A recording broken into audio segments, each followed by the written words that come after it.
As globalist governments are heading towards surrender of our sovereignty to merge with a corporate, unelected global government, the first stage of this is the WHO Pandemic Treaty. For them to behave this way, they have to be in on it to some extent, to be able to be controlled like this and to break their rules, to advance this evil plan, and seemingly be proud of it, as if wanting to execute this great step backward for the Homo sapien, but a great leap forward ahead for the Homo sapiens that control the planet. And here's the kicker: the people who control the planet may have come up with a narrative that compels the majority of world leaders of a secret that compels them to perform this agenda. So why wouldn't it be the Anunnaki through planet Nibiru arriving on our doorstep to reveal themselves as our creators? And now they want their planet back unless we refurbish it to their requirements. And we have until 2030. Only now it's 2025 when President Trump resumes office. Unless, of course, the election falls apart from 2020 in the meantime.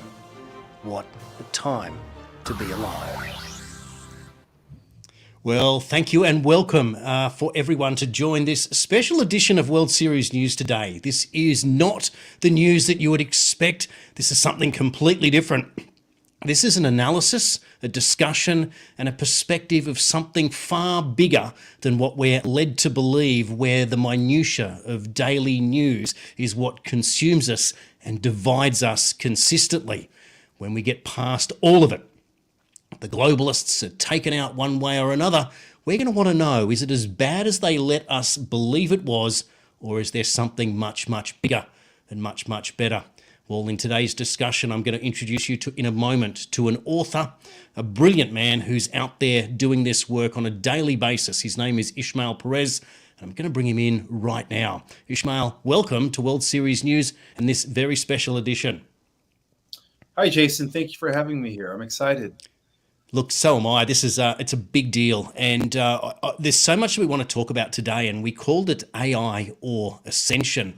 And we're moving into a world where we're being told that somehow the human species is not good enough, that artificial intelligence is somehow better and it's going to do this great work that we're supposed to be able to do. And in a way, humans are becoming redundant to the system. But is AI all there is, or is there something else, Ismael? No, AI is not all there is, although it is the ultimate evil, and not just something that is currently being expressed in our world at this time, but something that has occurred in many, many civilizations throughout the galaxy, throughout the universe, and according to my research, throughout the multiverse.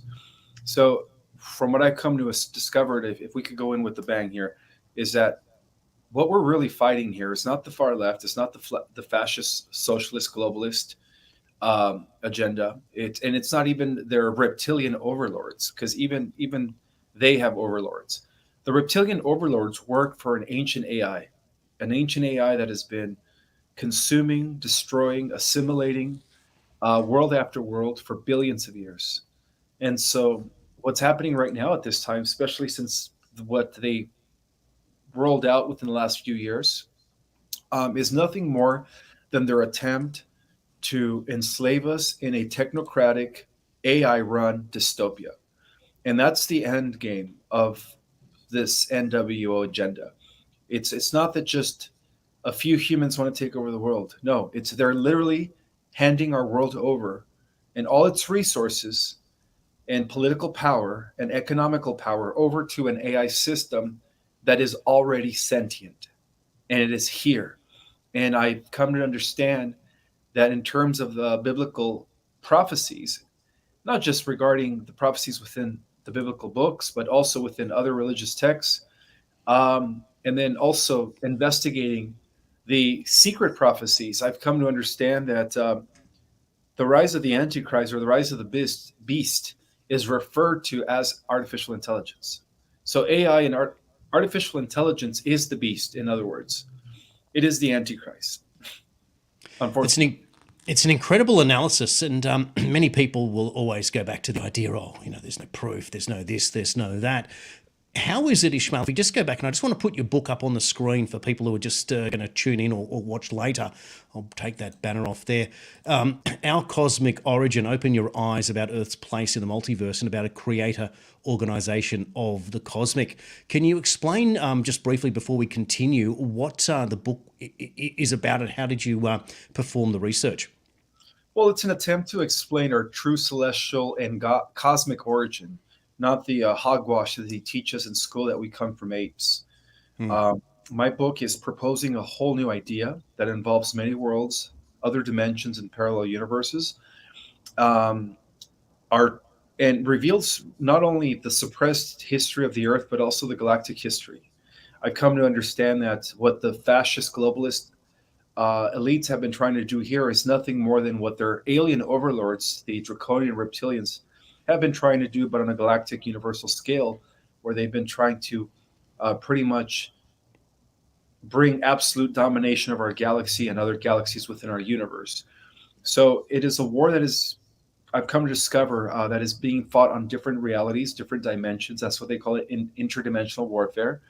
Um, and I really describe it in my book. The true Star Wars that took place millions of years ago, beginning with the Lyran Wars. Most people fail to understand that the human experience is nothing new. Humans have existed in this galaxy and in our universe for millions of years. And if you want to go further than that, humans have existed in the multiverse for billions of years. So we're not just a unique race. We're part of we share a cosmic ancestry throughout the different levels of reality, as far as like physical worlds are concerned.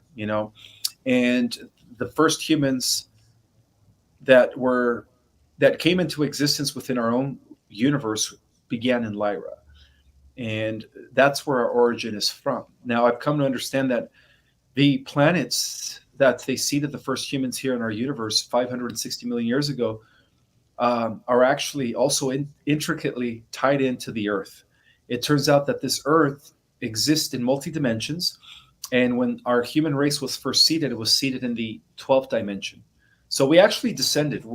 We're coming from the top down. It's not a gradual progressive evolution. It's the opposite of that. We've been devolving, you could say. And that's how we originated. We originated as immortals on a different solar system, on a different constellation, on a different planet.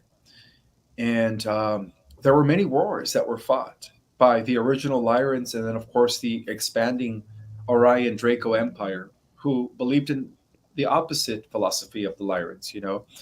And so this is where we get the concept of angels and demons. So when we study about the devils, about the fallen angels, and we read that they have scaly skin, vertical slit eyes, we're pretty much talking about the reptilians of Orion. And I've also correlated that the descendants of Lucifer are the reptilians. So a lot of this stuff is metaphorically condensed in our religious literature as the war between angels and demons.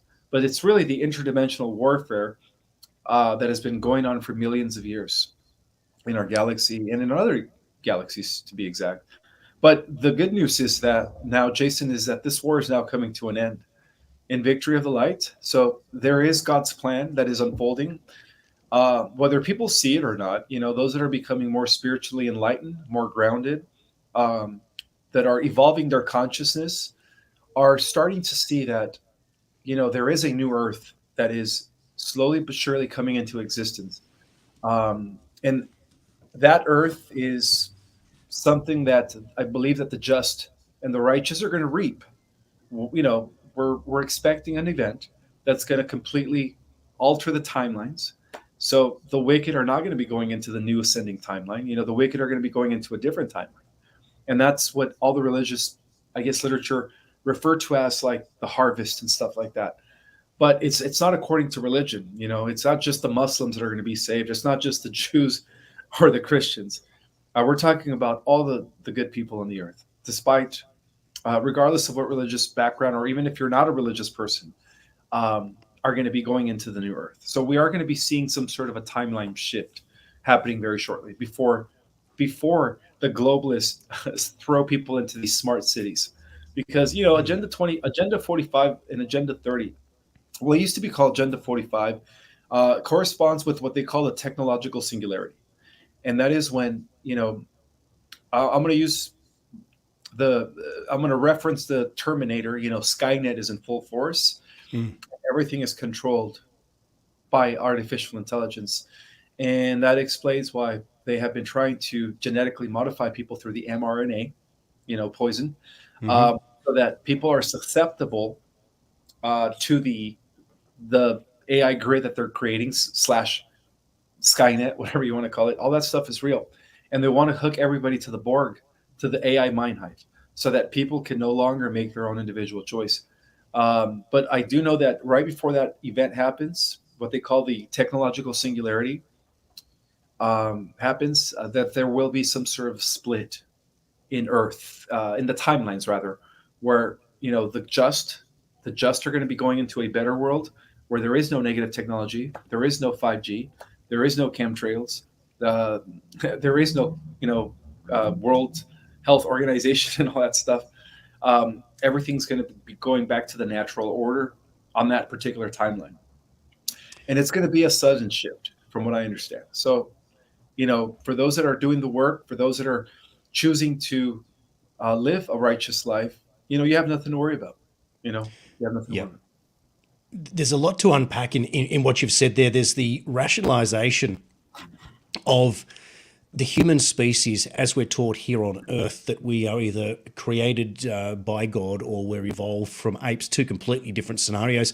And of course, there's the entire third narrative that we talk about, that we were created by another superior or older advanced species, which is, I guess, the Anunnaki argument. A lot of people get stuck that the three are mutually exclusive. And my argument there is, if God can create a human being, a Homo sapien, and everything else on planet Earth, why couldn't God create species on other planets, in other solar systems, other galaxies, and seemingly in other universes that are also beyond our capability? Is that a fair argument to say that there is still one creator of everything? Yes, the different races out there in the cosmos refer to this as the one infinite creator, which is pure energy. It's pure consciousness, pure awareness. And it's equivalent to universal consciousness, which is the all pervading mind of the cosmos. And so, yes, there is one infinite creator, and we are all expressions of it. And not So, just here on the earth, but all the different people out there, all the different humans throughout the different worlds. indeed. And so we started this conversation a few minutes ago, you talked about the idea of AI at some superior level having taken over and almost dictating to the humans that control planet Earth to move us into that same direction. And this follows of what you just said with Terminator movies and cyborgs and technological. This is the whole point. And so what we're saying now in this war of the cosmos and this battle for Earth right now will somehow result in a split where humanity, organic humans, will somehow split from whichever way the rest of society is being led down a pathway through a technical AI body. The question, therefore, Ishmael, at this point is that if humans were to become merged with AI, with artificial intelligence, with computers, with robots and chips, they're not necessarily going to make themselves extinct, but they're going to evolve more and more to become almost completely a robotic AI. Is that how it would evolve down if we went down that pathway?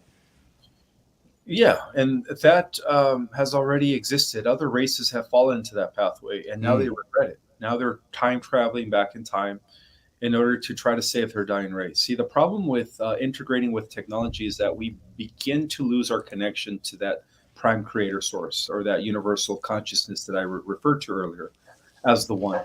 And when we do that, we begin to pretty much we begin to less and less we begin to cease to exist. I guess that's what I'm trying to say. We begin to cease to exist as a soul, as a spirit, as an eternal um, spirit, and we become just mechanical. We lose emotion, we lose our genitals, we can no longer procreate. And and that's why in many cases they first try to implement transgender, so that then later could that eventually transgenderism will lead to transhumanism. Yes.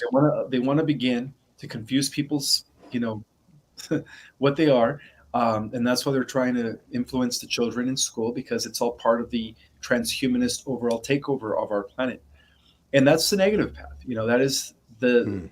what many call the dark side of advancing into what they call human 3.0. Well, I'm Mm. proposing a different version of human 3.0 through the activation of dormant DNA, because we're only using 4% of our full genetic material, which means that the other 96% is untapped potential. And I've come to discover that only within the 4% we're using carbon based genetics.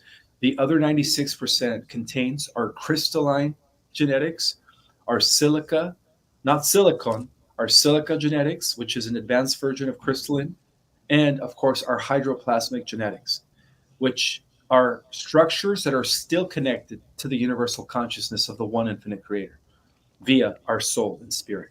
So that is the different path. That is the organic ascension.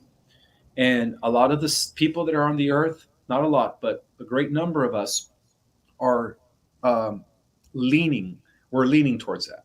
We're not accepting this transhumanist agenda at all.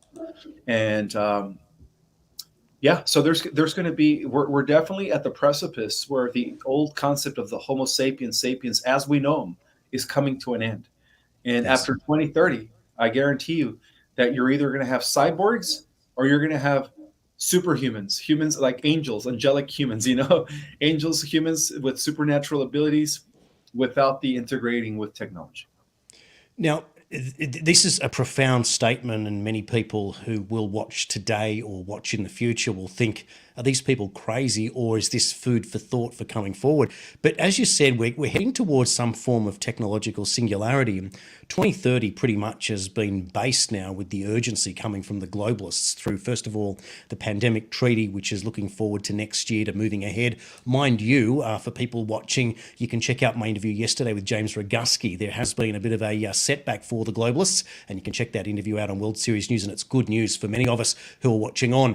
But of course, that's not the only part. You've got the World Economic Forum leading through digital ID and central bank digital currency, and it's kind of obvious now. And here in Australia, Ishmael, you're not going to believe this, but of our big five banks, the Commonwealth Bank came out yesterday after declaring some multi-billion-dollar profit that ATMs are no longer sustainable for the poor old bank. They can't keep it going so you can withdraw cash anymore. So we're going down this pathway where we're being manipulated once again to a pre-approved endpoint, that the cashless society. So we're already seeing that whoever's playing along already knows what the agenda is. So it's quite clear.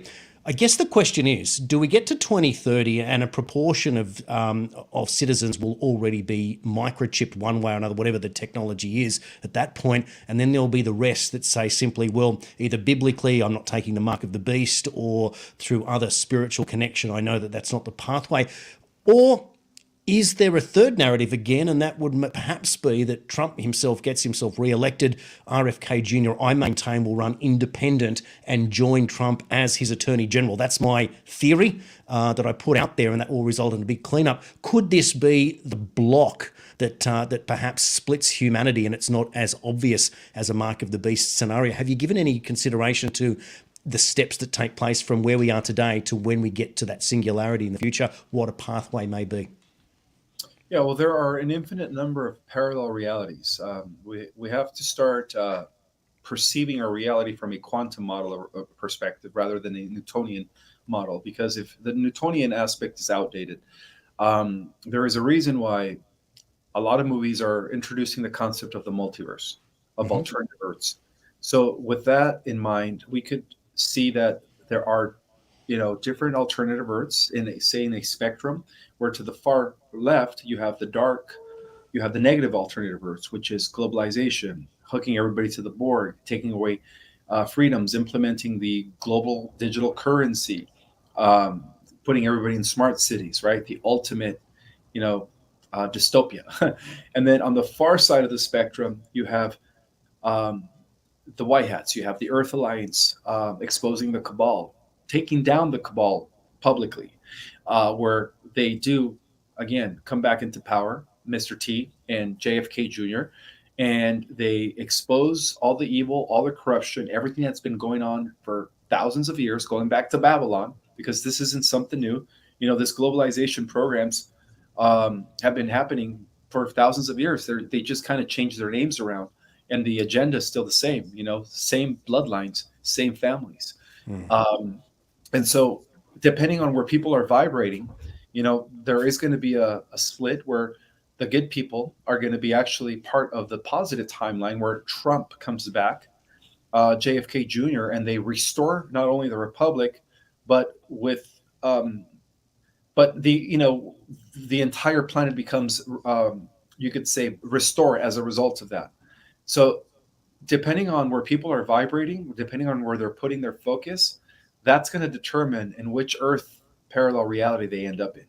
So yeah, there is a positive Earth parallel reality where the white hats, pretty much bring in a better economic system, prosperity programs, eliminate corruption, bring about justice, and everybody becomes uplifted, and we enter this new age, right? And then there's the negative timeline, but right now they're coexisting. They're coexisting, unfortunately. So that's an interesting point, and I just want to get some clarification. If we go down an alternate pathway, are you saying that we all live under a Trump JFK Jr. resurrection new pathway, and that's what happens as a result, perhaps, of an election or a discovery or something, and that's what you mean by an alternate reality? Absolutely, because it's all happening at the same. It's anything is possible. Yes. Yep. So that Earth reality where Trump and JFK and the Earth Alliance pretty much come into power for the benefit of humanity is happening. And then there's another parallel Earth or another alternative Earth where, Brandon gets another 4 years, unfortunately, and brings about a world government by 2030. And we don't want to be in that timeline, and how do you choose the timelines? Okay. Through our thoughts and our emotions. Where are you constantly putting your attention, your focus on a daily basis? Are you mindful throughout the day?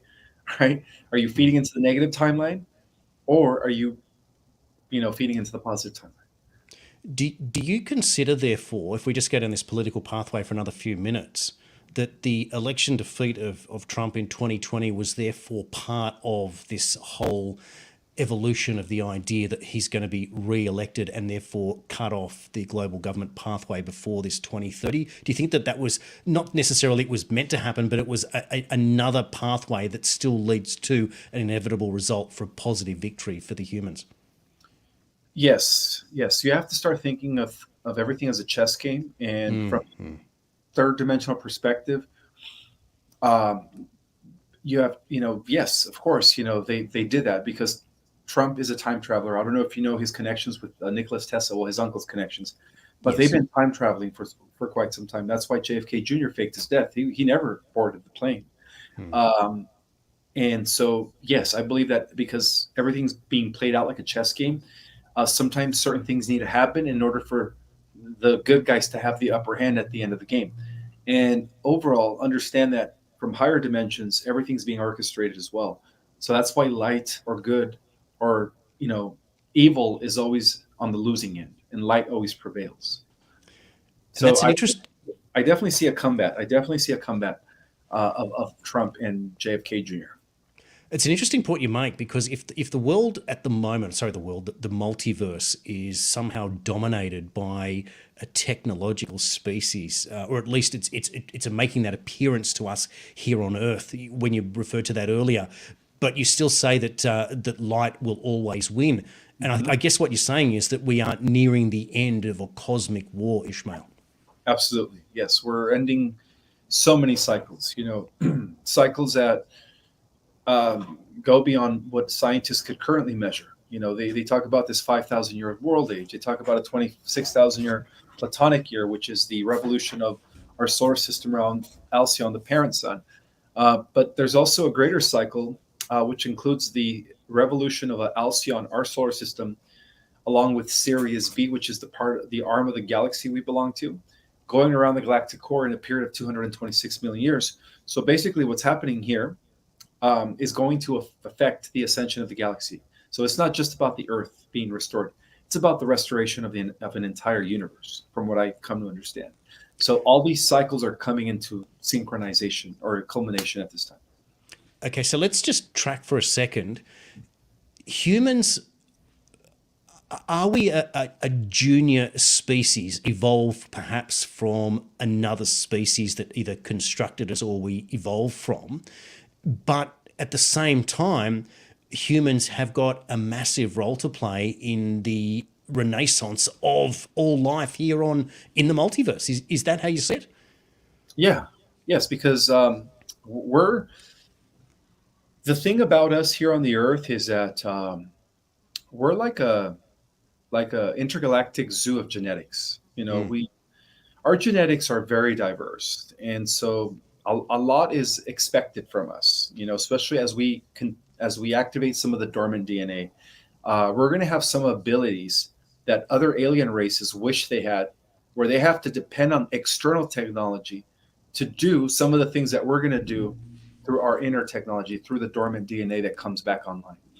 And so that's what makes us a very unique within our universe. So, so yeah, to answer your question, we are very unique, a very unique race. I'm so thrilled to hear it, because there are certain things that many of the audience will be familiar with a lot of what you're saying, and there'll be some that are tuning in and going, I'm not quite sure what Jason's on about here with Ishmael today, and that's okay. It's the idea of understanding you as an individual human. I'm talking to the audience now, Ishmael. Just when you consider something as simple as, if there is negative beings, and the idea that here on Earth we're struggling with so much going on during this whole last 3 years of this, whatever we went through, I don't even want to refer to it, it just makes me so angry. But when you think of the positives of humanity, just the idea of the creation of music, just the idea of the ability to love, those two things just there as mutually exclusive ideas would be two of the characteristics that would perhaps separate us from other evolved species in the universe. And in particular, I'm thinking of the aliens that perhaps Dave Grush may have referred to in his recent testimony in Congress. A grey alien doesn't have the ability to procreate, doesn't have the ability to love, and doesn't have the ability to perhaps create music, doesn't even speak, just communicates telepathically. Is that a comparison that's worthy to show how humans, while we might consider ourselves lower down in the overall scheme of things, but we have this innate ability so much more, and we've still got so much more potential? Well, our potential is infinite. That's why we're only using 4%. Most of the alien races out there are using 80 to 90%, and some are even using 100%. And that's our equivalent of 10%. If we were to at least use 10%, we would have IQs in the 400s and 500s, just like the rest of the interstellar races. But that's just a 10%. Imagine we still have another 9%, 90% to go. So about the Greys, those are programmed life forms. They are very robotic. The Greys, along with the Zetas, who come from the star system of Zeta Reticuli 1 and 2, have lost their their procreating abilities. They have lost their connection to God, because they are an example of transhumanism. It turns out that millions of years ago, the Zetas were actually humans, just like we are. I mean, and they decided to take the transhumanist path, and now they are a dying species. And that explains their abductions, why they're coming into our reality, into our timeline, in order to extract genetics to create some sort of a hybrid between us and them, so that they could continue their dying race. But again, we carry the greatest diversity of celestial genetics from across many universes. And so our genetics are actually a hot commodity right now to many aliens right now. And that explains this abduction phenomena by different types of ETs, because everybody wants a little bit of our genetics. And we have what they don't want, what they want. We have what they don't have, is what I'm saying. Indeed. Now, just thinking about the idea of disclosure. Now, the Dave Grush testimony started with, of all things, when Chuck Schumer came out and said we need to get to the bottom of it, anyone paying attention said, no, that's a red flag. This is part of this Project Bluebeam perhaps setup. It indicates that maybe we're getting to the end game, that they're going to call the fake alien attack. That means the deep state knows they're gone and they're just laying the groundwork, which is truly extraordinary when you think of it, because that's exactly how it was mapped out in 2017 when we started listening to people like David Wilcock and various others talking about the time when John Kerry arrived in Antarctica 3 days after Donald Trump won the White House. We're scratching our heads thinking, what is he doing down there? Who is he going to see? So there was much in all of that we realised that there's a much bigger picture here. But in order for this singularity, and this is a different singularity. This is the singularity when we realize that there's something bigger than all of us, that there is another species that's intelligent, at least at our level, if not more advanced. Does that happen by way of a US presidential disclosure, or does it happen with something landing in the middle of a football field somewhere that's just absolutely undeniable? How do you see this actual event taking place, if in fact it does? Well, it depends on which parallel Earth you're in. Right now, they're all coexisting at the same time. There's an infinite amount of different versions, and we're constantly shifting from one degree to the next, where you're actually slightly different on each reality. On a positive, you could say, spectrum of a timeline, we are going to be witnessing first contact, where massive amounts of UFOs are going to be seen by millions of people worldwide. They're going to be witnessing, the appearance of motherships, scouting ships, and these are benevolent ETs, not Project Bluebeam. However, on a negative timeline, for those that are not, evolving spiritually, for those that are not doing spiritual work, they might experience Project Bluebeam. Of course, that is the last card that even the Nazi scientist, what's his name, von Braun, talked about as a final solution to bring about this one world government. So depending on where people are vibrating, depending on where they're putting their focus, will ultimately determine if they go into the positive Earth, where we do have first contact with the benevolent races who are going to welcome us into the galactic community as we become a spacefaring society. Because within the private sector, we're already a spacefaring society, where we've reached the level status of Type 2 society. We skipped Type 1 and we went all the way to Type 2, where now we're like harnessing energy from stars through a technology known as the Dyson sphere. Well, all that stuff is being implemented by these breakaway groups. So on a positive trajectory, they're trying to bring that information, that disclosure to us, so that we could have the technology as well. So it all depends, positive extraterrestrials don't just land. They don't just openly show up, because they do abide by a galactic, what is called the prime directive of the galaxy. They don't just openly show up. They're going to be violating protocol if they did. So that's why they have to do it in a nonchalant, very gradual, covert way. And that explains why they are the star people down here, right? All the star people that believe that they're not from this world. A lot of the star beings are in their 40s, 50s, 60s, and 70s. A lot of the first and second wavers are woken up, That's an interesting perspective, isn't it? Because through the transgender and the LGBT whole thing, there's no space there for someone who believes themselves to identify as a starseed.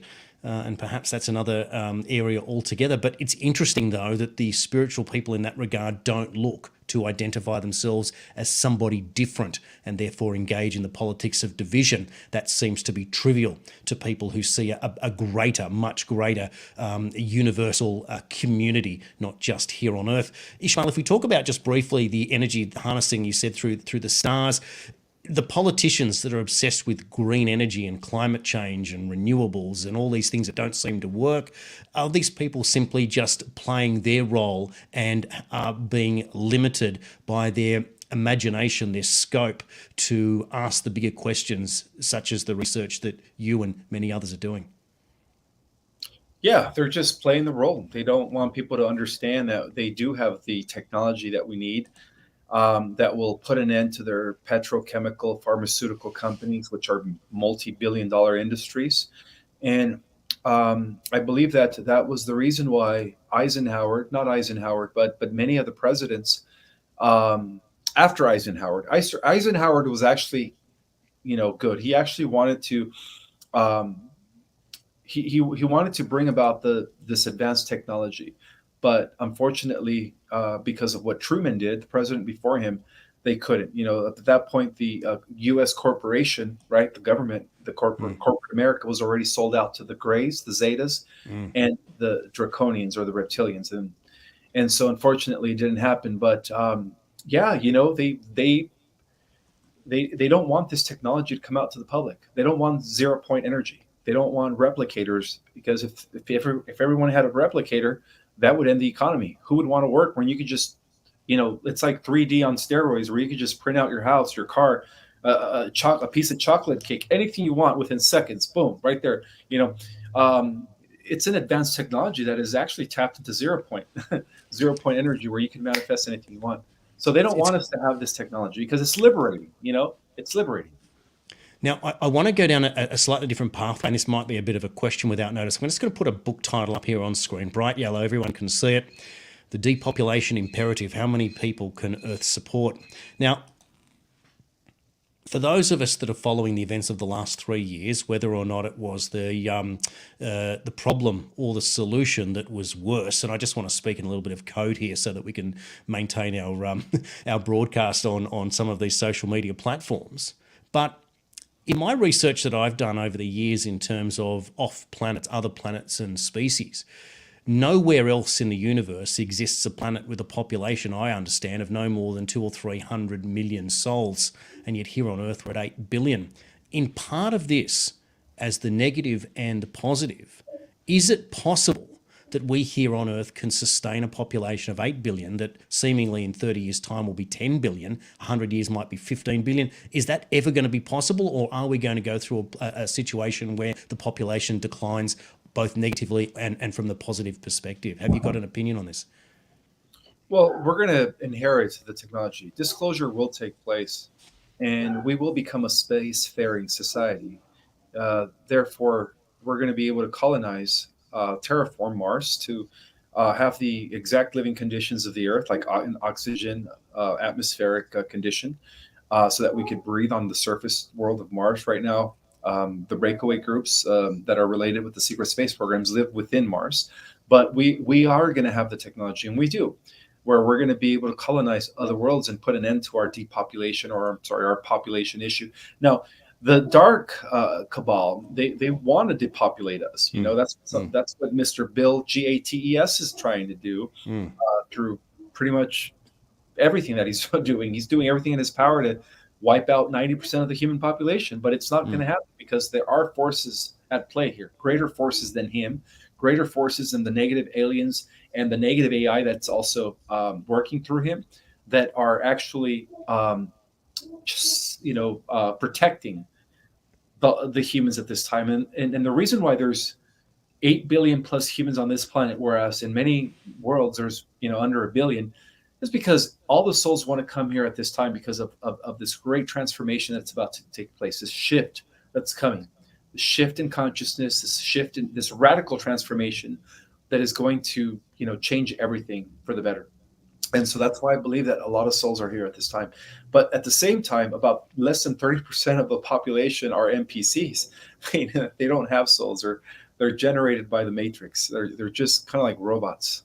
And that explains Brandon. That's why Brandon forgets a lot. I think he's already on his 6th clone. After the 4th clone, they're not too cognitive. They kind of they keep messing up. It reminds me of that movie Multiplicity with Michael Keaton. If you get a chance to download that or look at it, it was just a man who was having a lot of difficulty at home. He was a builder supervisor or something, and he discovers cloning technology back in the analog days, and he clones himself. And his first clone goes to work, and he becomes the house dad. And then he realizes he needs another one, and then another one. By the time he gets to the 4th version of himself, he's completely useless. It's an extraordinary, funny movie, but it's ironic how art imitates life. Ismael, there's so much to consider in this big story here, and it's amazing how we can relate it all back. And this is what I loved about this topic. Going back, perhaps, I'm thinking pre-Trump years, and just having questions about, do I get involved politically? I felt like, as a man approaching back then his 40s and sort of middle age, what's my contribution going to be? And it was always to follow the straight and narrow pathway, and you go down that path. And then for entertainment purposes, or just perhaps interest purposes, you start exploring intellectually, like everyone who's watching this is doing the same thing one way or another. And that's when you take on the ET perspective. And now it's all merging. It's pretty much the same narrative. And it seems to me, if we continue just briefly on this depopulation agenda, it's those that refuse to open their minds to think that it's all just pretend and manipulation are the ones stuck in this 3D negative let's go back to communism, let's print our meat world that can only ever end up worse than we started. And nowhere in human evolution have we ever thought that going backwards was the way to go forwards. Well, we're trying to go back to the organic way of life. You know, Yes, that's but the other side is saying let's use technology to make things worse, print our meat, not focus on anything but a system of fear, climate change. My goodness me, the global temperature is going to go up 1 degree and we're all going to melt. I mean, none of it makes any sense. no, it doesn't. It doesn't. But again, this is all driven by entities that are not of this planet. You know, to an extent, you know, the Anunnaki still run this world through their puppets, and Yes. they never left. By the way, they never left. They've been here. They've established cities in the underground, and that's where most of the negative Anunnaki that took over the affairs of our world have been hiding. So they've been kind of running the show since for 15, 20,000 years. Now, Time is up. just They know that. sorry, just on that, just to for a bit more information. So many people speculate that Antarctica is one of these underground bases, perhaps for Anunnaki, and there's been some other speculation. I think there was one in Bulgaria. That there was Mr. Mythos did a wonderful video on it on YouTube, where he talks about it and how these people were sort of summoned. There was one alien researcher that was summoned to visit this particular place that was dubbed the Area 51, or I think it was Bulgaria, and she went there and they got inside and they got to a place where they realised that they were approaching some entity. They thought they were going to find the first skeleton of the first ever human created, and they were called out by the military, and it was completely sealed up with concrete. That was that story for those that want to check that story out. But is that what you're implying here, that they've been operating in underground areas in all parts of the world? Yes, correct. Yeah, and that explains some of the giants that they found. Yes. You know, so they never left. They've always been here. And that would make perfect sense that they would be pulling the strings from under the earth. But it just seems such an odd thing, doesn't it? If there's 8 billion human beings and you're the human being pulling the strings and you don't like what's going on, to not turn to the people and say, listen, there is a clandestine force working against us here. There's 8 billion of us. Do we want to go get these people? Maybe we lose a few or not. But they've never, ever entertained it, which says to me that the people ruling are weak. And that is not the people of who we are. Humans would want to fight their way out of something. And so it is that this political war, this spiritual universal war going on, and therefore it seems that the selection of Donald Trump, or the emergence of him as a person with the thickest skin in the world, to be taken on like no one else could hold up to what he's done, and perhaps even to have the JFK Jr.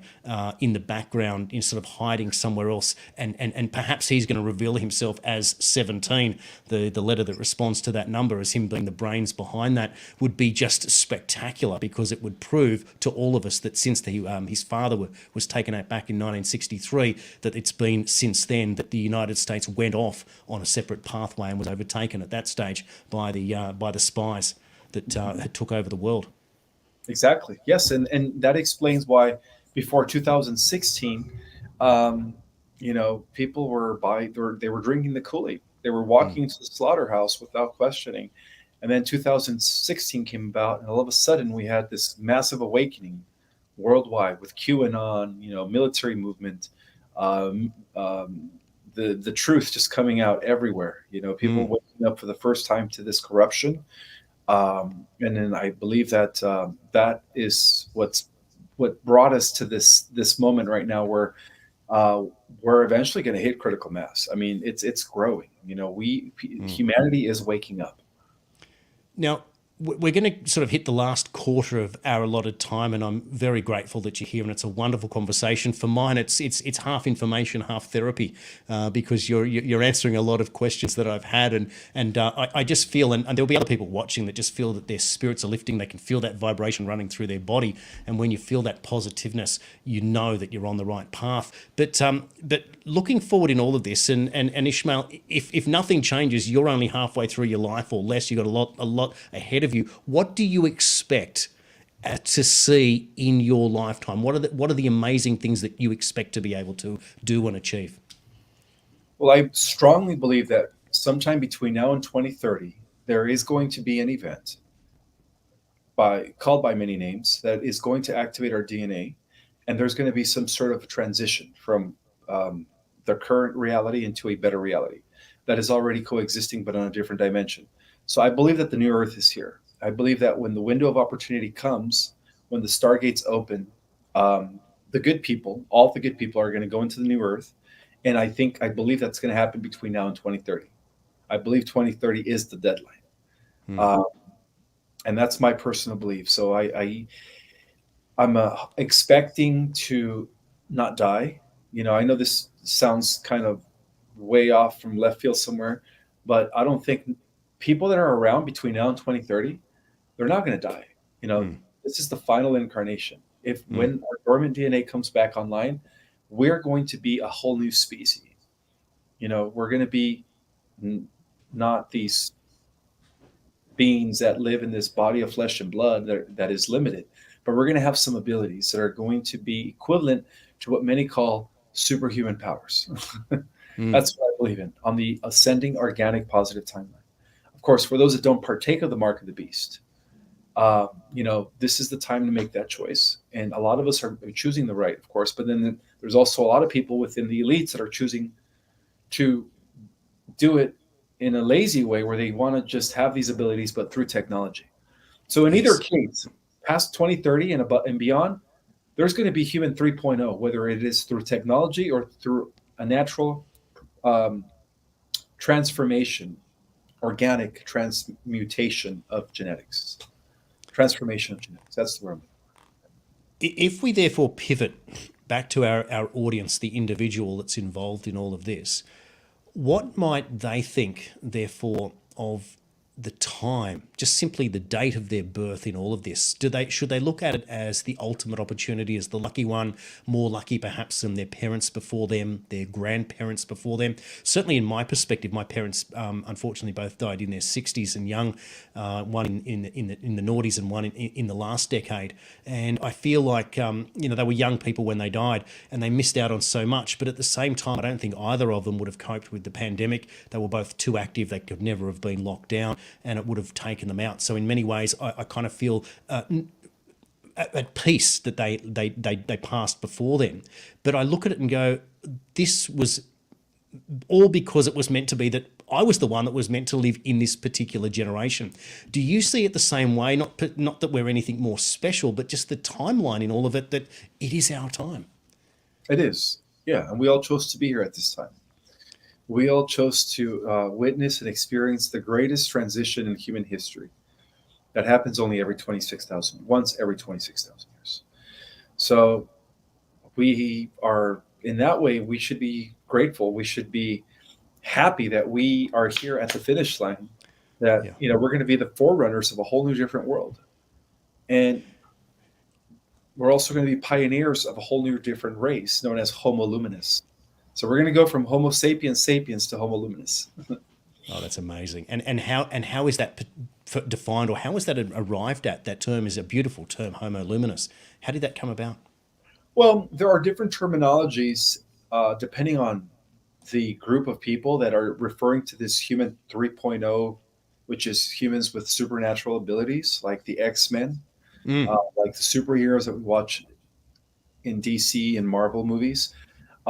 So scientists call it Homo neoticus. They say that, you know, whether we do it through technology or not, they foresee a time where the emergence of human, what they call Homo neoticus or Homo superior, humans with advanced genetics, with certain types of DNAs that are going to allow them to do, supernatural things like fly, teleport, eliminate, generate electricity, right?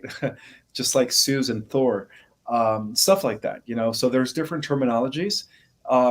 I believe that Homo luminous is the right term. There are different ways of describing this next stage of human evolution, but Mm. the reason I like to refer to the word luminous is because of the activation of our light bodies. It is through the activation of our light bodies, believe it or not, which is part of our dormant DNA. That's where our light body is. It's part of our crystalline genetics. Um, is going to activate, and when it does activate, we are going to be like, very divinely advanced, like physical angels, because we're still going to have physical form, but we're going to have these amazing powers. You know, they even believe, I studied in the secret prophecies that we're actually supposed to bypass the old gods of old, like Zeus and Poseidon and Hades, that we're going to be actually more powerful than the gods of old when we do activate our dormant DNA. I'm just going to put Cheryl's comment up here. This is the dawning of the age of Aquarius. This is something that's been at my very heart, and some people get offended and some people religiously think that it's not. I like to define the age of Aquarius simply as the turning of the information hierarchy from a vertical hierarchy that is a hierarchy to a horizontal, which is the even dissemination of information to all of us. And at that point, you lose it. And that's like technically what the internet really was. It was the omnipresence of information. And yet the age of Pisceans are the ones that are still trying to censor that and keep that vertical hierarchy going on. But it's a wonderful point. Just one more question on behalf of our audience, and this might be for people who are looking at their lives today, who perhaps have struggled for a lot of it the last few years especially, and they're looking now and wondering when it is that will be their moment that things turn around for them and they get there, and they might be struggling. Is there a connection therefore, or perhaps a disconnect, that in the new era that is inevitable, that those shackles will just come off them and they no longer have to worry about it? Or is it something that is still involved, as you talked about, this work that we all need to do, that inevitably will lead to their success simply because they're following a pathway to something much bigger than they are already? The second part, because due to the work that they're doing now, that will pretty much ultimately determine into which parallel Earth they go into. So, you know, for the most part, yes, we're all going to go into the 4th D, 5th D density, right? Less dense than this reality, a much better world, but it doesn't end there, my friend. You know, uh, the end result of where we're heading to, the finish line, is all the way to the 12th dimension, and that is where we come from. We all descended from the 12th dimension when we were pure consciousness, pure energy, before animating any physical form. And that's where we're heading. So this is just the beginning, by the way. This is going to be the beginning of what is called spiritual evolution from this point on. You know, we're done with physical evolution, right? So now we're just going to be evolving spiritually upward. It's magnificent. Do you see a future where you will be able to planet hop and visit other planets as just part of daily life? Yes, that's what happens once we go into the 5th dimensional Earth. Through the inner technology, through the activation of our light body, we're going to be able to visit other worlds. We're going to be able to transfer ourselves into other dimensions, and we're going to be free. That's what ultimate freedom is. It's the ability to travel at the speed of light without any external technology, but through your own light body. And that's the difference between the positive extraterrestrials and the negative ones. The positive ones, they don't need spaceships. You know, they travel at the speed of light by converting their mass into pure energy, and like an email travel through the ethers, and then they materialize themselves at their destination. And that's where we're heading. That's what we're going to be able to do. It's extraordinary. It's something that I remember standing next to my mother as a 5 or 6 year old boy while she was doing the ironing, and I said, "Mum, in the future we'll be able to click our fingers and end up on another planet." And she looked at me like I was crazy, but I was certain in that moment. Ishmael, today's conversation, for many people following a normal news cycle, might think of it as, oh, the ET conspiracy nuts. But if anything, it's been a conversation about possibility, but more so about hope. Hope that what we feel inside in this world today, in this world that is confused, disruptive, discriminatory, anyone who doesn't go against the system is now attacked, the misinformation laws, etc. We look at it and we wonder how it is that we could ever survive. And the reality is that what's coming is so much bigger, so much better than all of us could ever have imagined. And all it really takes is the willingness to say to ourselves, there is something better. And that's all there is. And once we focus on our emotions on that, we then ask questions and therefore go out and want to study more, research more. And so perhaps I can ask you at this point, how can people find your work to start them off on this journey? Well, I do have a website. I actually have two websites. My first one's called ourcosmicorigin.com. It's all one word, ourcosmicorigin.com. Mm-hmm. And through that, you could access all my platforms, my YouTube channel, which is The Real Ismael Perez. I have pirated fake YouTube channels out there, so make sure you click on The Real Ismael Perez YouTube channel through my website, of course. You could also order the new edition of my book, Our Cosmic Origin, so that you could have access to the galactic history, the real history of the Earth, and the cosmic structure of the multiverse and Earth's place in the multiverse, among more other information that is just like phenomenal. Bridging the gap between cutting edge physics and, of course, ancient metaphysical knowledge. And then I have a second website called thecosmicarts.com, thecosmicarts.com. And through that website, you could actually access my online courses. So yeah, that's it. So ourcosmicorigin.com is my first website where you could access my platforms. I am constantly active on my YouTube channel. I have a lot of content that I am posting on a daily basis. So if you guys want to follow me there, feel free. And yeah. Wonderful. Your work is prolific. I had a look today on the YouTube page, and I realised just how many interviews that you're doing. So I'm delighted and honoured that you were able to find the time to join me here, all the way over in Australia, to our audience. And surprisingly, my audience won't know this, but and most people are surprised when I tell them. But it's 70% female, 30% male, and 80% Australian. Which makes sense if you're coming from Australia. But this channel started out reporting on American news, and so there is a hunger, at least here in Australia, for interesting new information. And it's very, very clear that all of us are arriving at this exact moment, at this exact same time. And it wasn't really by accident, as you said. We're all born and chosen to be here at this time. Ismael, I want to thank you for your time today.